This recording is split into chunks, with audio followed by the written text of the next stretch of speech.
mall kasi doon bumibili. Natutulog. May mga sleeping bag sa harap nung doon sila nakapila ha. Ganun sila mag-ano ng pelikula.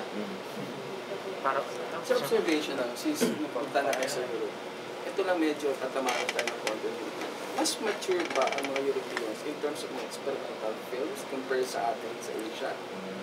Kasi parang iba yung ano nila appreciation. Ako, ang tingin ko kasi dyan, siyempre gaganon ako daw yung sagot ko, no? Hindi, ang tingin ko kasi, siyempre, mas may time sila to think of other things other than the basic needs. Siyempre, di ba? Yung mga basic needs, eto yung mga ano natin, so sila, mas may panahon sila doon, no? Na tungkol sa existentialism, paano ba ang buhay, mas kaysa dito, kailangan ko nang bumili, kailangan ko maglinis nito. Kumita mo. Yun. So, I think, kaya medyo may pagkakaibang appreciation. Pero iba rin yung sa North America. Kasi I talked to some programmers from North America. Ang sabi nila, parang medyo sensitive to sa Amerika.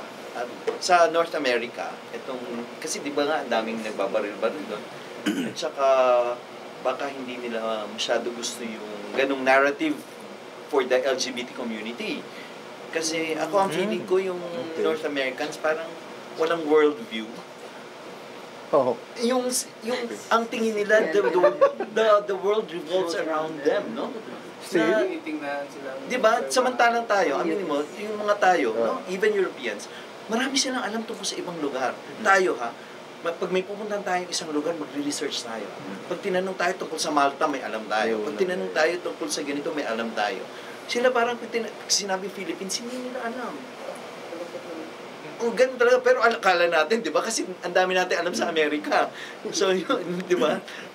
So, may ganun disparity. Siguro dahil maliit nga tayo at gusto nating lumawak yung ating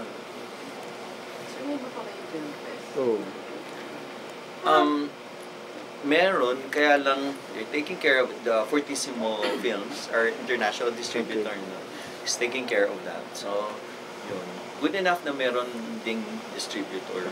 Sir, distributor po ba? Anong bansa? Pakaunahin muna namin yung festivals. Yun yung usapan namin na unahin muna yung festivals. So, tapos, ang ginagawa nila, katulad dito, no? Isang taon na namin natapos. Tapos, inalagaan talaga nila yan. Kasi ang sabi nila, parang kung hindi rin lang sa 3 festival mag-premiere, wag na lang. So, yun talaga yun. Tapos, diba, isang taon yun isang taon na nasa kanila. Tapos sinasabi nila, 4 months ago, parang alam na nila mag-Berlin, pero hindi pa nila sinasabi. May mga ganun silang gimmick. Any chance, i-appeal sa Oscars or... It all depends on the, no? Lobby, It all depends on the committee here na nagpapadala sa Oscars. Pero ang tingin ko, alam mo, napaka-impractical going to the Oscars. Because yung mga Filipino films na nagpupunta doon, mas malaki pa yung ginagastos sa pagkakampanya kaysa sa paggawa ng pelikula. Ba't natin gugustuhin yun? Nakakapunta naman tayo ng Cannes, nakakapunta naman tayo ng Berlin. Di ba? I mean, dito na tayo sa hindi tayo gumagastos ng gano'n. Bakit gusto natin yung approval ng... Hindi naman, just hindi, in general lang tayo, not okay. It's my lang, no? Yun lang yung ko, ang mahal kasi. Yes, it is expensive, pero I think it's worth it. Parang ako, bigay na lang nila sa akin kaya. So, observation lang, yung tungkol sa Oscars, sa US kasi para sa akin, it's more on commercialism ng content. Pero bigay na lang nila sa akin. Kailangan ko ba yung parang gumawa na ibang pelikula? Any offer to do international movies because of that? Wala pa na. Wala pa. What's your next movie about? My next movie about is it's a Cinemalaya entry. It's called Kasal. It's about a gay couple, one filmmaker, one lawyer, who have different views on marriage. Tapos, this couple attends heterosexual marriage, a wedding in the province, and of course, being in a conservative family, no? Papasok sila doon eh. Sa conservative family, sa simbahan. Oh, there's a lot of Mag-spark ng conflicts. mga Yeah, away sa kanila that will almost destroy the relationship. So, it's my next film, Kasal, is about how a gay couple navigates through the different spaces in Philippine society, from their own house to their workspaces, to the families, different kinds of families, church, na I'm sure, wala naman talagang lugar doon yung gay couple sa simbahan. At sa societies na pangkalaki. So, yun yung susunod kong gagawin. Sino yung main cast? Yung main cast ng Kasal? Nung Kasal, nag-go na si Baron, guys. Good choice. Ah, For your cast, any background on them? The two? Si Angelo, dati na siyang artista, di ba? hindi. Meron siya doon yung kay sorry, pero dati alaga siya ni Mario J ngayon, kaya Mario, na nandun siya sa Anghel na Walang Langit. So, yun. Kasi Sandino nga ay theater actor. Dati siyang ABS, tapos parang hindi siya natuloy. So, nag-audition siya para sa pelikulang to. Sayang nga, kasi he's really hoping na di ba, mabago yung takbo ng career niya after this. And I think he did a very good job. Yeah. As David. Of course, si Tita Boots. Technically, what camera did you use for filming? C300. C300, the Canon. Canon C300. All throughout? All Or throughout. Walang mix? Any Walang- special lens that you use? Yung mga prime lens. Prime lens, right? Oo, that's okay na focus cooler. But of course, yung mga defocus and all, those were creative choices. Ganun talaga. Ako kasi, pakiramdam ko kasi yung taong dumadaan sa ganun minsan, no? Hindi malinaw yung pagtingin. So, I had to, pagtingin sa buhay at sa mga bagay. So, I had to visualize that concept na hindi malinaw ang pagtingin sa mga bagay. Post-prod, saan mo ginawa? Dito rin? Post-production, the editing, sa bahay lang namin. Then we went to a prod house, KMP, for final. And then, Anong ginamit mo? Kila Jantan, What software did you use for? Final Cut Pro. We also edited it with my writer. So, kaming dalawa yung nag-edit ng buong pelikula. Thank you. From lalaki sa parola, hanggang dito sa album, paano yung sasabi, paano kayo nag-evolve as a group? Mas mas detached. Mas tinitingnan ko ng subject na mas malayo. Tapos, mas yung choices.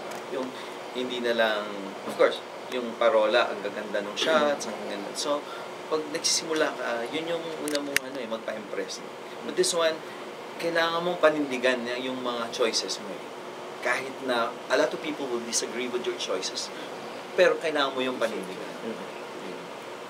Parang ganun. Would you say na yun sa parola, commercial yung approach mo, pero dito? Oo, ang layo. Yun yung dati kong convey ka message. I think the first three, very commercial orientation nun. Parang talaga. Parang I made those films to somehow please certain audience. But at the same time, I wanted to say something. Pero, Because that was done with the psychoanalyst. oo.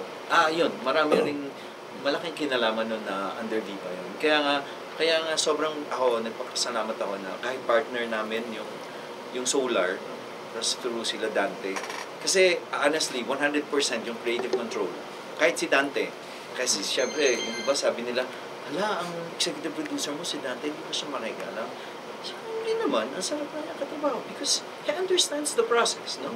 He understands how a filmmaker works. Na kailangan magkaroon ka ng total control sa material mo para malabas mo kung ano yung gusto mong sabihin. So you had total control, huh? I had total control with the material. With everything, the process. So, sobra. Ako, nagpapasalamat ako na sila yung kasama ko sa center stage, Solar. How long yung filmmaking? Concept to actual filming? How long did it take? 4 months. One. From concept. Di ba mahirap yung mag-shoot sa LRT? Nakaw yun. Kung nakaw yun. Nakaw yun sa No LRT. wonder napaka-normal ng dating. Nakaw yun. You had to do that. Kasi, syempre, ang mahal. Yes. Exactly. Wala nang permit. Wala nang permit. Pati yung yung lakad, yung sa sa recto, wala yung lahat. Pati yung pagpasok nila nung alley, wala yun. Even the cameraman, the OP did not know where they were going. Even Sandino did not know where he was going. Ang instruction, Angeli Bayani basta, Yeah. Tama yun, mga kaibigan ko kasi mga yan, kaya kahit one sequence, no? Sabi ko, Angeli, lika. Ito yung pupuntahan natin. Ikaw lang nakakaalam. Yun yung process ko minsan, no? Kasi kailangan ni Sandino at saka ng cameraman ng yung uncertainty, sense of danger, saan ba kami pupunta? Natural, no? So yung sa Quiapo, yung Eskinita, normal yun? Parang walang plano yun? Walang plano Walang yun. Ang paalam. may alam lang, ako at si Angeli Bayani. Buti di ka na-hold up doon. Pero hindi totoo yan. I go around. Sorry. Yeah. Pero I go around Quiapo, I go around Santa Cruz, I walk sa gabi. Siguro dahil laking kalye din ako when I was a kid. So, I used to roam around Cubao and all these dark places, no? Naabutan ko kasi yung ganong klase ng buhay. Direct yung sa mall. Yeah, oh. Yung sa mall, Yung sa hindi, yun may paalam na yun. May paalam na. Saka sir, yung background ng ingay ng ng LRT, ng busina, talagang hindi nawawala, no? Hindi nawawala. Talagang Yun. natural scene ka talaga. Manila, Disturb. Oh, yun. Malinaw. At saka may, Audience na disturb. kasi parang ngayon ko lang na-appreciate talaga yung yung importance ng lahat ng ibang aspeto nung paggawa ng pelikula. Like for example, sound and music. They help tell the story. May mga sinasabi siyang hindi mo masasabi visually, you know? At etong mga konsepto na to, lahat nanggaling yun kasi may mga parts na naranasan ko. So yung sometimes you don't hear anything or sometimes masyadong heightened yung pagkakarinig mo. Yung parang, ano nga ba ito narinig? No? Ang nag-experiment kasi ako minsan, no? Pag kaya sasakay ako ng LRT, tapos, ba't ka narinig yung kwentuhan eh? That's believe daw siya. Ang layo niya. Yung may mga ganon eh. If you focus on something, you will really hear it. Parang ganon. Mahilig kasi ako doon. Oo. Parang siya ano? I wanted to approximate that feeling talaga. walang takpilay din. Oo, yun. Exactly. Tapos, at the same way, ang dami, if you focus, ang dami mo nakikitang detalye. Na parang, bakit parang nagdidikitan siya? Parang mga makikita mo talaga.